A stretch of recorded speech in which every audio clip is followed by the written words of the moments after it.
Je suis heureuse de vous retrouver dans ce forum initié par Soumous pour vous montrer en images comment ce qui était un désert en 2020 est devenu une forêt gourmande pour satisfaire les besoins de ma cuisine végétale et crue, ma gastronomie.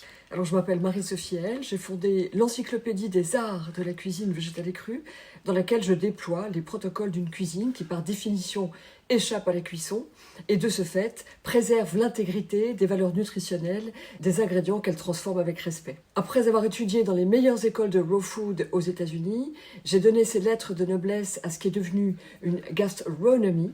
J'enrichis chaque jour notre encyclopédie en ligne de recettes innovantes à la pointe de la créativité en matière de cuisine végétale et crue et j'enseigne en ligne à des particuliers, des passionnés et des professionnels, ainsi qu'en présentiel dans les meilleures écoles de gastronomie en France et à l'étranger.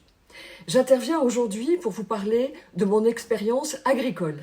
Parce qu'un sol vivant, entretenu dans l'esprit de la permaculture, produit des végétaux riches en nutriments, eh bien j'ai tenu à réunir les légumes et les fruits, stars de ma cuisine végétale et crue, dans une forêt gourmande à Bonavista, dans les îles Canaries. Je fais face à une énorme abondance de récoltes pour la première fois, parce que là, les arbres qui ont été plantés tout petits se mettent à produire énormément de fruits. On protégeait leur tronc, qui était juste une tige, parce que sinon les lapins venaient les bouffer. Le jardinier qui m'aidait à l'époque avait planté serré, mais en ligne, et je lui avais demandé de déplanter un arbre sur 4 et de les replanter pour rompre la symétrie et être en accord avec le rythme de la forêt fruitière tel que je l'avais appris auprès de Perrine Bulgheroni à la ferme du Bec et Loin.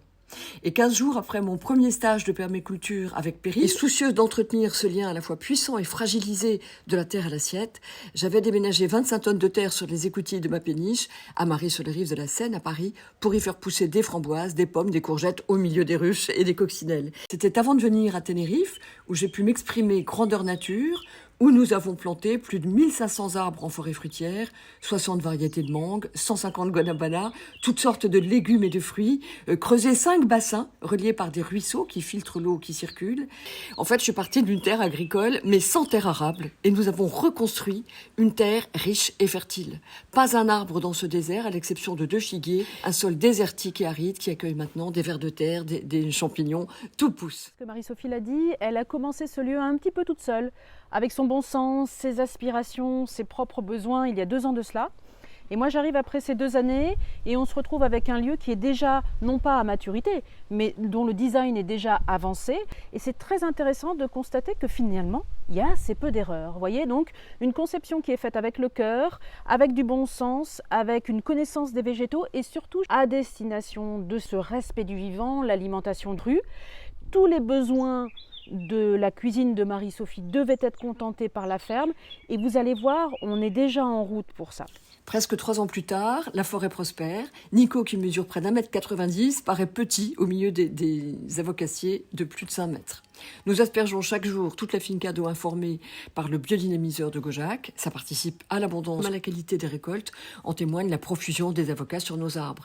Nos amis les Quéridas, qui travaillent étroitement avec Jean Toby, vous parleront mieux que moi de cette technique remarquable, ainsi que de la musique des plantes. Écoutons ensemble celle des pitangas, tout jeunes arbres de 2 ans à l'époque, qui fournissent maintenant des saladiers entiers de fruits.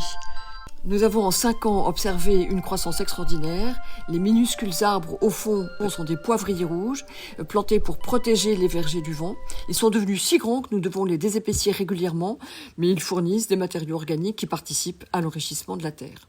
Autant je transmets mon expertise de naturochef en toute légitimité auprès des chefs, des professionnels et des particuliers, et ce, en France et à l'étranger, mais autant en permaculture, je ne suis qu'amateur. Mon expertise, c'est la cuisine et honnêtement, l'abondance des récoltes ne fait pas de moi une professionnelle de la permaculture. Ainsi, je remercie cette terre aride d'être devenue un jardin d'Éden qui fournit une richesse de production incroyable et qui satisfait les besoins de ma gastronomie. Là, c'est la récolte du jour. Nous n'arrêtons pas d'aller chercher de l'eau de mer pour enclencher des lactofermentations. Les déshydrateurs fonctionnent à fond. Et là, bien sûr, avec cette abondance-là de récolte, eh bien, heureusement qu'il y a la déshydratation, la lactofermentation pour pouvoir non seulement garder tous nos fruits et nos légumes pour l'hiver et en jouir abondamment, mais aussi pour maintenir, si ce n'est pour optimiser leur potentiel et leur richesse au plan nutritionnel. Voilà. Je vous retrouve en cuisine pour faire le point sur les modes opératoires. J'initie les chefs pour les intégrer dans nos mises en équation végétales et crues, comme je viens de le faire en Tunisie, invité par l'association tunisienne de permaculture. Pourquoi le choix de Marie-Sophie? femme qui a créé une ferme avec rien, en permaculture, et donc elle sait ce que ça veut dire le sans pesticides. Elle comprend ce que ça veut dire de sublimer des produits frais, de les transformer d'une autre manière. Donc on s'est dit, sensibiliser des chefs, qu'est-ce qu'on va vous apprendre les chefs? Vous savez cuisiner, En revanche, la cuisine végétale et crue, c'est quelque chose de nouveau, et on s'est dit qu'on allait amener la meilleure.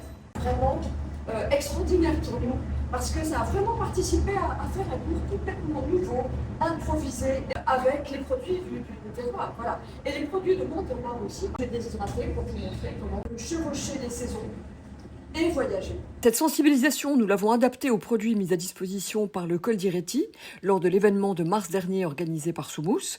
Et 17 fermiers, agriculteurs, ont découvert comment transformer autrement les produits de leur terroir grâce à la lactofermentation, la fermentation enzymatique et la déshydratation, protocole phare de notre gastronomie. Le dîner d'inauguration du festival Aquamour, servi pour 150 convives, illustrait notre cuisine en 7 services, chacun accompagné d'un bouillon ou d'une infusion. Un premier service terre à terre proposait nos rillettes paysannes, notre bonne foi, lauréate du trophée de l'agroalimentaire en 2019. En deuxième service, nos rillettes végétales et marines, accompagnées de graissins vert citron et de tartare d'algues. Le troisième service traduisait les plats emblématiques de la cuisine italienne, les tagliatelles au pesto, les pizzas et les incontournables lasagnes. Le tout, bien sûr, toujours végétal et sans cuisson. Le printemps était fêté avec des asperges à la sauce mousseline, végétale elle aussi, et notre risotto sans riz, je précise, à l'huile de truffe blanche et aux petits pois frais. Je précise toujours parce que les retours de dégustation témoignent systématiquement de la surprise que procure notre cuisine, qu'elle soit si délicieuse, de l'entrée au dessert, et convoque les sens d'une façon si gourmande, tout en étant végétale et sans cuisson.